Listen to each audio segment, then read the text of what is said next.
नमस्कार, Eklavya higher secondary Dehradun में सभी लोगों का स्वागत है। आज हमारे साथ हैं उत्तराखंड पीसीएस में सफल छात्र और अपने परिवार के पहले पीसीएस अधिकारी, अपने गांव के दूसरे पीसीएस अधिकारी और पिछले कई समय से लंबे संघर्ष और तपस्या के बाद सफल होने वाले विद्यार्थी निशु सैनी। निशु, बहुत बहुत बधाई, बहुत शुभकामनाएं आपको, आपके परिवार को।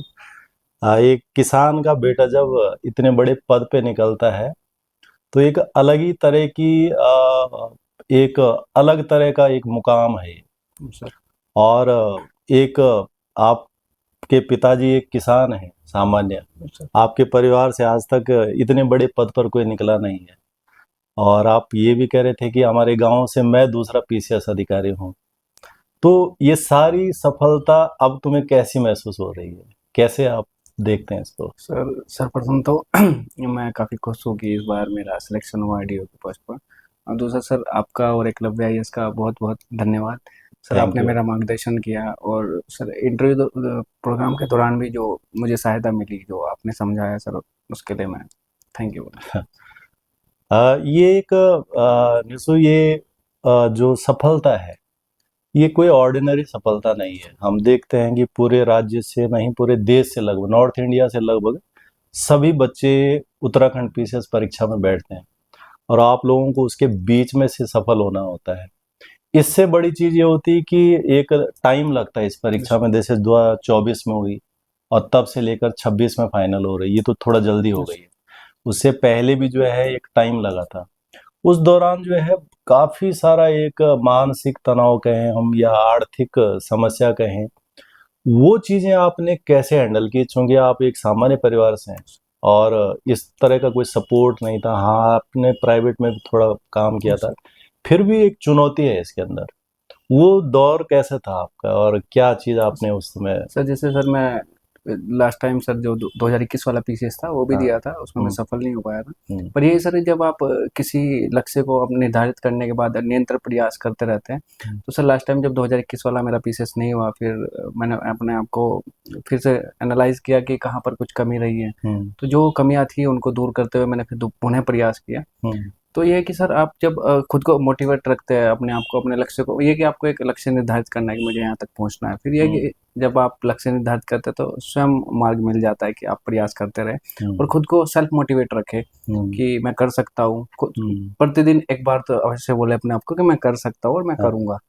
और अपनी जो भी कमी है उनको सुधार करते हुए निरंतर प्रयास करते रहे तो सफलता अवश्य मिलती है।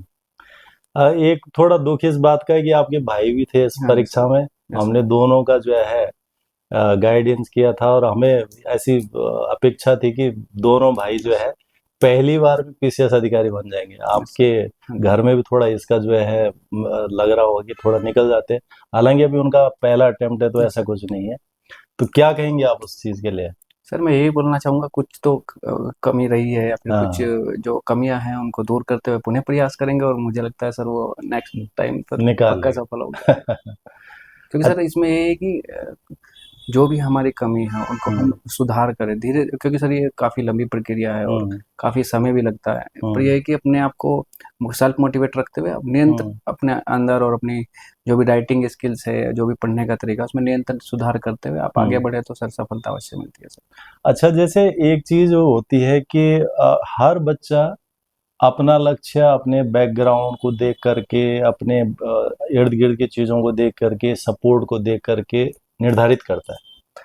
और जैसे हम देखते हैं कि यूपीएससी स्टेट पीसीएस परीक्षाओं में एकदम जो है इतना बड़ा निर्णय लेना आसान काम नहीं है, क्योंकि ये एक लंबी प्रक्रिया है। अनसर्टेनिटी इसमें बहुत है। ऐसे तमाम विद्यार्थी जो आपको सुन रहे होंगे, देख रहे होंगे, उन्हें ये चीज़ें मदद करती हैं कि कैसी परिस्थिति में भी एक निर्णय क्या चीज़ हासिल करवा सकता है, क्योंकि आपने अपने आप को प्रूव कर दिया है। जबकि आपकी परिस्थितियां, बैकग्राउंड, सब कुछ इतना सपोर्टिव नहीं है कि हम कंफर्टेबली बोले कि बड़ा आसान था, क्या दिक्कत थी, पर तुमने किया सर। तो वो चीज़ जो है आपके लिए और तमाम ऐसे स्टूडेंट्स के लिए जिनका बैकग्राउंड बहुत तगड़ा नहीं होता है, फाइनेंशियली बहुत स्ट्रांग नहीं होते हैं, माता पिता किसान हैं, घर बार का काम देख, ऐसे विद्यार्थियों के लिए आप क्या एक कहेंगे, एक लाइन क्या बोलेंगे आप?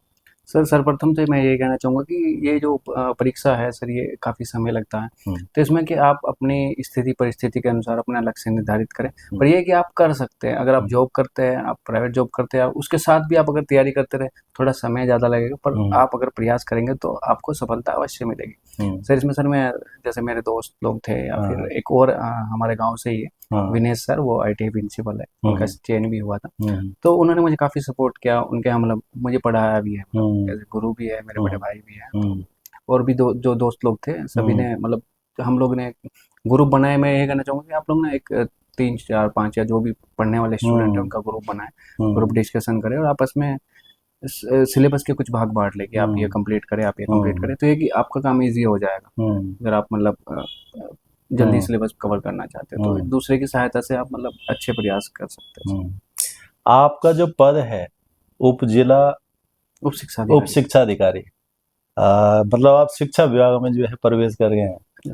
और ये जो पद है ये काफी महत्वपूर्ण है, और जैसे हम देखते हैं कि एजुकेशन किसी भी राज्य की शिक्षा की या फिर एक, क्योंकि आप लोग खुद पढ़ के आ रहे हैं कई सालों से, एक संघर्ष को करते हैं, और पद भी आपके पास इसी तरह का जो है आ गया, और इसके माध्यम से हम कई कुछ अपना एक भूमिका निभा सकते हैं उत्तराखंड की शिक्षा प्रणाली के अंदर, उसके सुधार के अंदर। आपका जो क्षेत्र है उसमें आप कई सारे लोगों को प्रेरित कर सकते हैं इस तरह की चीज़ों के लिए। तो ये पद तो बहुत अच्छा है, बट हम इसके बावजूद भी आपके लिए अपेक्षा करेंगे कि आप आगे भविष्य में दे करके कुछ और बेहतर चीज़ों पर भी आए, जहां से आप एक बड़ी और भूमिका निभा सकते हैं और डिजर्व भी करते हैं। इसके लिए कुछ रोड मैप है आपके मन में? सर सर्वप्रथम तो जो भी मुझे दायित्व मिला है सर, मैं पूरी निष्ठा के साथ उसका निर्वहन करूँगा।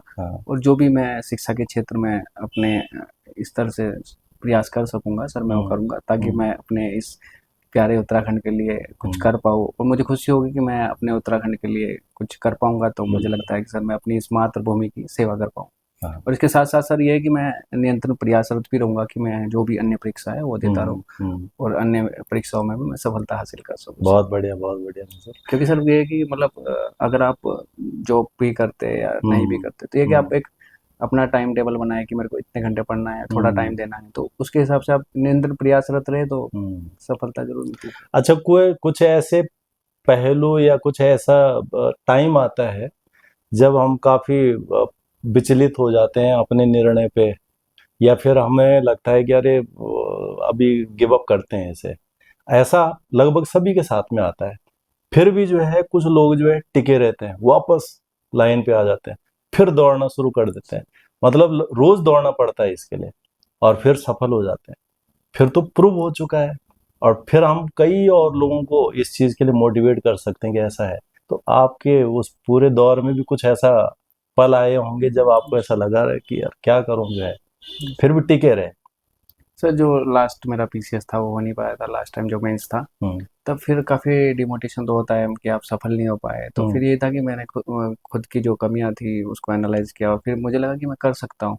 सर्वप्रथम तो सर मैं यही सलाह दूंगा कि आप जो भी आपको मन में विचार आ रहा है उसके एक पेपर पे नोट डाउन करें आप, और फिर अपनी स्ट्रेंथ भी नीचे मेंशन कर दें कि मैं अगर ये थोड़ी बहुत मुझ में या ये कमी रही है या फिर मैं यहाँ मुझे सुधार की आवश्यकता है, तो फिर आप नीचे लिखें कि मेरी स्ट्रेंथ भी ये है, और नीचे लिखें कि मैं कर सकता हूँ, और फिर आप अवश्य वो चीज़ कर पाएंगे। और खास बात ये है कि आपके माता पिता जो है किसान हैं, बहुत सामान्य। उनका रिएक्शन कैसा था जब आप इतना, क्योंकि PCS जैसे पद पे आना, जिस परिवार में पहले से ऐसे कोई है ही नहीं, और शायद हो सकता है उन्हें बहुत स्पष्ट पता ना हो कि ये है कितना बड़ा पद है, कितनी पावर है इसके अंदर, क्या चीज़ है, फिर भी उनकी जो प्रतिक्रिया होती है वो अलग ढंग की होती है। तो कैसा था उनका रिएक्शन? सर सर्वप्रथम तो जब रिजल्ट आया तो मैंने जब बताया तो वो काफ़ी खुश हुए कि ठीक है कुछ पास हो गया है। बट ये था कि साथ में दुख भी था कि छोटे भाई का नहीं हो पाया, हम दोनों का ही था। तो ये था कि काफ़ी खुश थे दोनों की, हाँ ठीक है चलो सफल हो गया है बड़ा बेटा। ये जो अचीवमेंट है वो तो खास होते हैं, खासकर जैसे हम देखते हैं उत्तराखंड में दूसरी जगह पर इतना स्कोप नहीं है युवाओं के लिए, जैसे इंडस्ट्री का, प्राइवेट का, कई तरह का। तो यहाँ पर अधिकतर की एक कोशिश होती है कि मैं सरकारी सेवा में आऊँ, सरकारी में भी अगर अच्छे आ जाऊँ, बढ़िया आ जाऊँ तो अच्छा होगा। तो प्रत्येक माँ बाप जो है अपने पेरेंट्स, अपने बच्चों के लिए बड़ा एक प्रयास करता है, सपोर्ट करता है, प्रेरित करता है। तो ऐसे चाहे उनके पास ज्ञान है या नहीं, वो जानकारी एग्जैक्ट है या नहीं। तो किस तरह का आपका सपोर्ट था पेरेंट्स की तरफ से आपको? पेरेंट्स की तरफ से ये सपोर्ट था कि आप तैयारी करते रहे, आप निरंतर प्रयास करें। और हम्म। कभी कभी ये होता था कि मैं जब थोड़ा डिमोटिवेट होता था तो वो चेहरे से झलकता है, हाँ, माता पिता समझ जाते हैं, तो बिल्कुल वो बिल्कुल। बोलते ठीक है आप प्रयास करो, ठीक है हाँ। जो होगा वो देखा जाएगा। हम्म। नहीं तो ये है कि आप सफलता मिलती है तो ठीक है, नहीं तो प्राइवेट जॉब तो आप फिर भी कर सकते हो। बिल्कुल तो बिल्कुल। ये है कि उनका सपोर्ट रहा है सर, ये- उसके लिए मैं थैंक्स यही बोलना चाहूँगा। यही मॉरल सपोर्ट अगर प्रत्येक माँ बाप अपने बच्चे को दें, क्योंकि अंतर क्या होता है, अगर हम ये कहें कि अरे आप छोड़ देता हूँ, तो हमारे पास जो आगे का रास्ता है वो वही है नॉर्मल जो पहले भी था। बट अगर हम रुक गए तो रुकने के बाद ये जो बड़ा अचीवमेंट होके आता है, ये जो है नहीं मिल पाएगा। और ऐसे अवस्था में जो है पेरेंट्स का सपोर्ट, उनका मोटिवेशन जिस भी स्वरूप में है, नैतिक रूप में हो, भौतिक रूप में हो, हर तरह से जो है वो आपको मिला है। और हम भी जो है आपके माँ बाप को बहुत जो है धन्यवाद कहेंगे कि जिन्होंने लगातार आपको इस जर्नी में साथ दिया और आप जो है अंततः जो है एक पीसीएस अधिकारी बने। Thank you sir. तो निशु, बहुत बहुत शुभकामनाएं। आपका जो पद है वो बहुत बेहतर है, आगे आप जाकर के उसमें बहुत अच्छा काम करेंगे। और ये जो बड़ा अचीवमेंट आपने हासिल किया है पीसीएस अधिकारी के रूप में, उसके लिए आपको पुनः हार्दिक बधाई और शुभकामनाएं। Thank you sir.